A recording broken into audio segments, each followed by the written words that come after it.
Имам рүкүдөн турганда Роббана лакал хамд деп айтабы дейт. Имам айтпайт. Имам сами Аллаху лиман хамида дейт. Роббана лакал хамд деп аркасында ыктыда кылган, мына биздер айтабыз. Эгерде жалгыз окусаңыз, анда сами Аллаху лиман хамидан да айтасыз, Роббана лакал хамд да айтасыз. А бул жерде имам сами Аллаху лиман хамида деп коет. Аркада турганда Роббана лакал хамд. 5 убакыт намаз окубай бир эле жума намазын окуса кабыл болобу? Жума намазыңыз кабыл болот, бирок 5 убакыт намаз кабыл болбойт. 5 убакыт намазы кабыл болуш үчүн 5 убакыт намаз окуш керек. Исламдагы туугандар 5 убакыт намаз бизге. Бул туугандар жума намаз кээ бир учурларда мусафирларга мисалы жума намаз фарыз болбой калат да. Окуса сооп мисалы жума намаз, бирок фарыз эмес. Пешин фарыз болуп турат тууган. Ошон үчүн 5 убакыт намазга Кудай кааласа сиз азыр жума намаз окуй баштапсыз, Кудайга шүгүр, ошо пешимдиги убактында окулат да. Азыр эми пешимди баштап алыңыз. Барып Кудай кааласа асырды кошуп алыңыз. Анан шамды акырындык менен 5 убакыт намаз тургузуп аласыз. Нафил намаздарда өз тилибизде дуа кылсак болобу?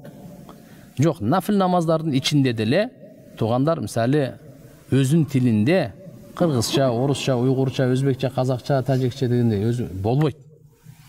Только нафил намаздын ичинде только арабча гана дуа болот туугандар. Башка сөз менен айта турган болсок намаз бузулуп калат. Намаздын сырты салам алейкум дедиңиз, эми саждага барыңыз дагы, мейлиби? Дуа кыла бериңиз эми. Өзүңүздүн тилиңизде дуа кыла бериңиз намаздан чыккандан кийин. Нафил намаздарда дагы өз тилинде мисалы ичинде дуа кылса болбойт. Шым краска болуп калса, намаз окуса болобу же үстүнөн шым кийип окуш керекпи дейт. Жок, краска бул бенамаз эмес. Кудай кааласа кетирип көрөт, болбосо ошо менен окуй берет намаз. Балам 11 жашта намазды окуп үйрөнүп атат. Даарат сөзсүз алабы?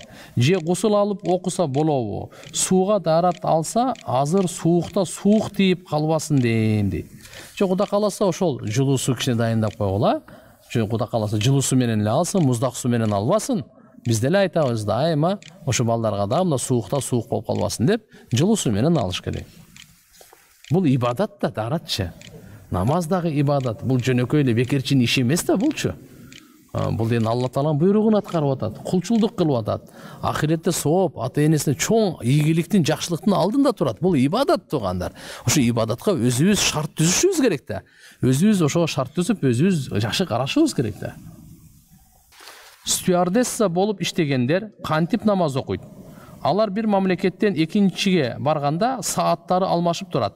Мисалы Кыргызстанда шам убагы болуп, анан башка мамлекетке барса дагы шам болуп калсачы дейт. Ушундайлар болот туура. Биз да бир жолу Америка сапары күндү куйт экенсиң да. Бара бер дейт, кайра ал жакта окуган намаз кайра эле келейин депчи. Мындай болуп калат экен. Мындай болуп калат.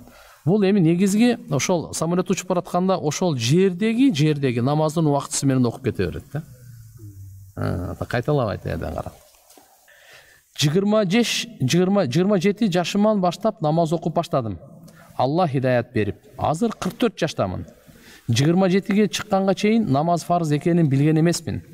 Мен эмес, ата-энем да кабары жок эле. Себеби даават кылып азыркыдай эч ким айткан эмес. Эми ошо 27 жашка чейинки каза намаздарымды толукташ керекминби? Бирөөлөр айтат, сен билип туруп атайлап окубай койгон жоксуң да. Ушундан аркысын каза кылбай окуй бер деп айтат дейт да.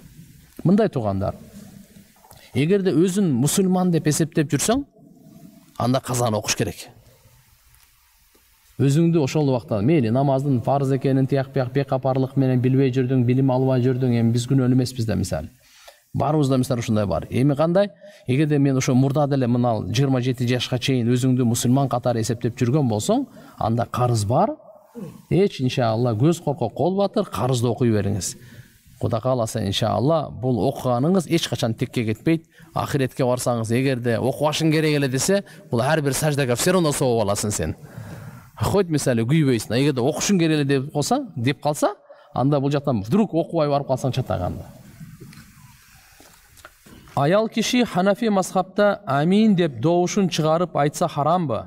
ичинен айтыш керекпи дейт. Өзү Ханафи мазхабта тургандар аялга деле эркекке деле ичинен айтуу. Валаддалин дегенден кийин биз ичибизден айтабыз тугандар. Эркектер мисалы бардык ошол жеримелерде ичинен айтуу бизге тугандар бул кандай десем бул сүннөт, мустахаб амалы. Алымдардын ортосунда талаш болуп келген. Үнүн чыгарып айтса болобу, ичинен айтса болобу деп. Өзү валаддалинден кийин амин деш сүннөт.